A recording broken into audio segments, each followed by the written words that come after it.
Hello again, everyone. Today's lesson is fish and chips.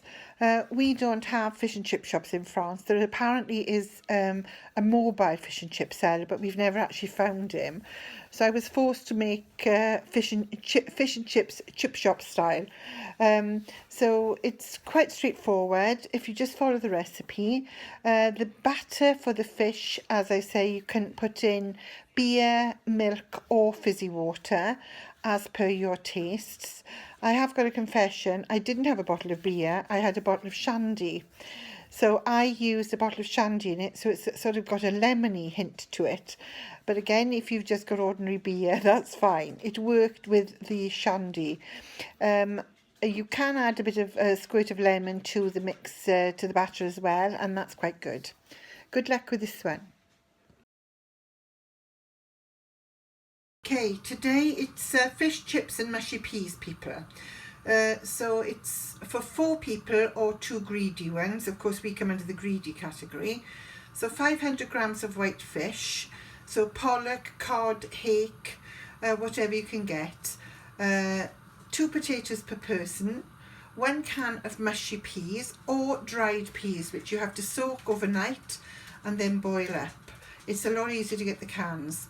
2 tablespoons of flour, salt and pepper, and for the batter, 1 cup of plain flour, 1 egg, 1 teaspoon of salt, half a pint or 10 fluid ounces of beer, fizzy water or milk.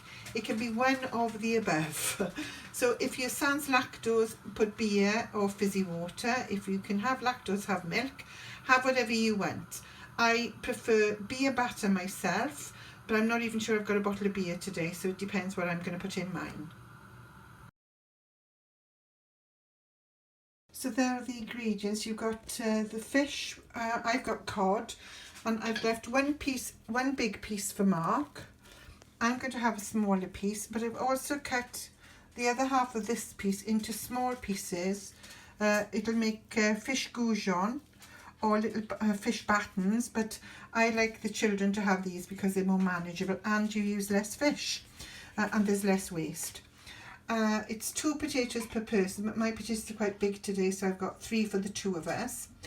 The mushy peas and salt and pepper, and I'll be getting the 3 tablespoons of flour, salt and pepper into a plastic bag to dust the fish before I put it into the batter.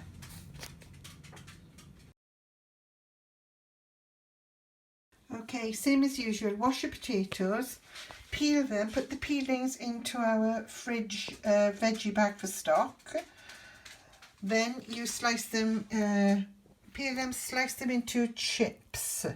Now, today are about this size. They're not skinny chips, they're about the size of your index finger. So nice big fat chips, okay?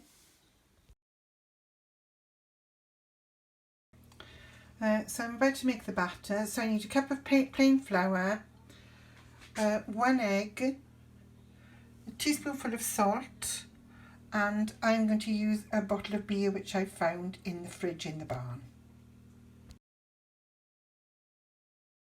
There's the egg, salt and flour in a bowl. I'm just going to mix that a little bit to try and get it started.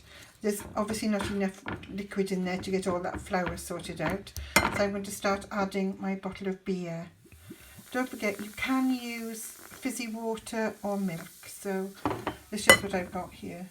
As you can see, it's mixing quite well now. So I'm going to add the rest of the beer in there. That's a lovely sound. And then carry on mixing it.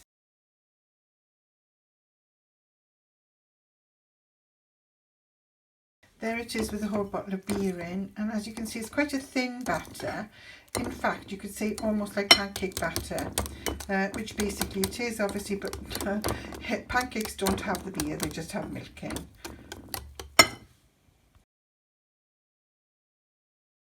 I did have my potatoes soaking in water, not for them to discolour, so now I've just drained the water off and I'm going to pat them dry. Because when you put them into the hot oil, they'll skate with the water. So just get them as dry as you can. And as you can see, they're nice and thick, the chips. Now I like to double fry mine, so mine are going in for a fry quite soon. My oil is heating up now on a high heat. Try and say that after a few drinks.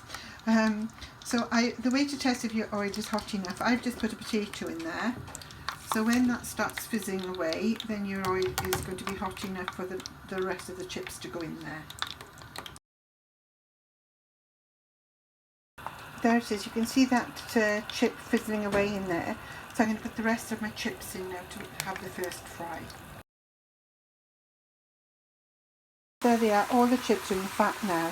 If you're going to use a saucepan for your chips or anything, just fill it just under half full, because when you put the chips in, it's like it could bubble over. I'm going to put a lid on these now, and they're going to be cooking for about 4 or 5 minutes. As you can see, they're all bubbling away quite merrily there.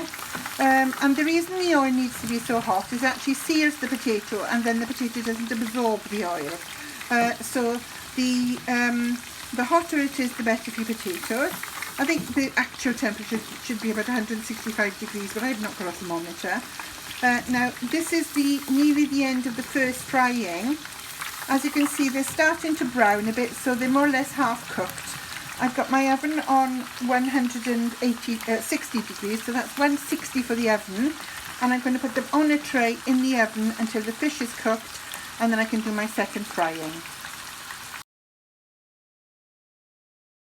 So there they are on the tray, about to go into the oven on 160 degrees.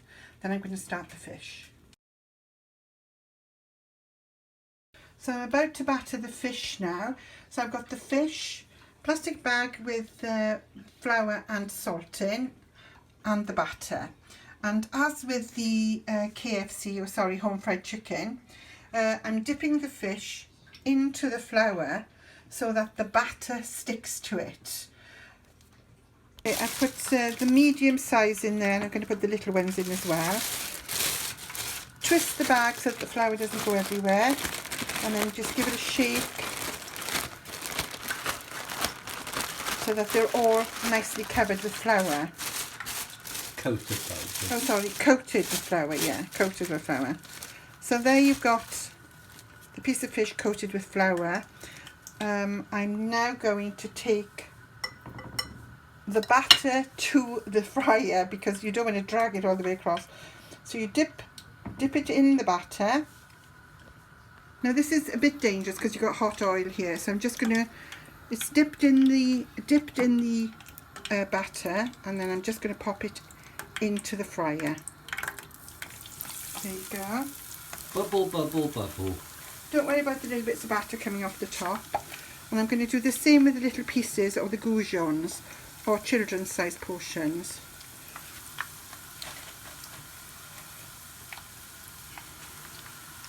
Don't put too much in, because you want the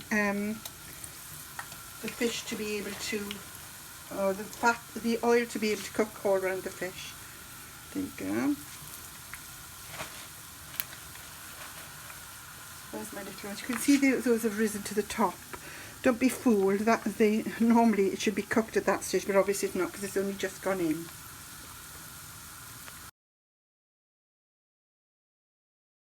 I'm going to fish all the little bits of batter off the top, because what will happen, they'll burn and they'll discolour the oil, so I'm just fishing those off. But if you like little crispy batter bits, keep these and eat them. Okay, so that's, as you can see, they're starting to cook now.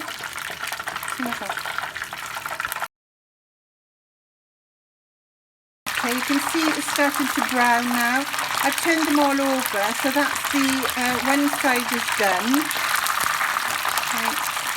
And I'm actually going to turn the oil down for a bit.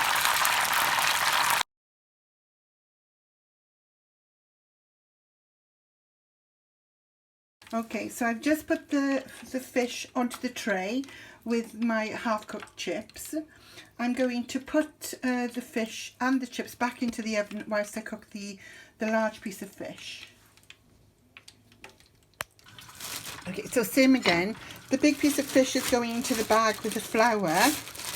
wrap it round, shake it all about so it's coated with flour, as Johnny said earlier. So you've now got a nicely coated piece of fish. There it is. There it is. And I'm going to dip it into the batter, take it over to the fryer and just drop it in there. So it's coated in batter now, so I'm just going to pop it in the fryer. Be careful because your oil is hot.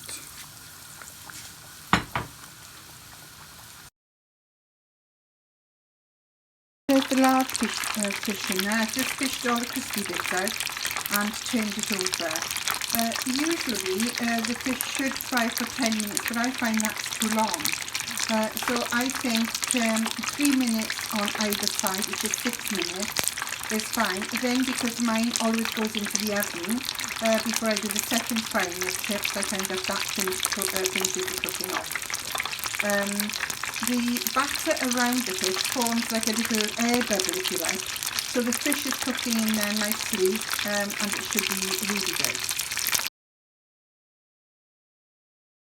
So there's that second piece in there now, the larger piece, and I'm about to fish that out and put that in the oven, and then I'm going to fry my second, do the second kind of chip.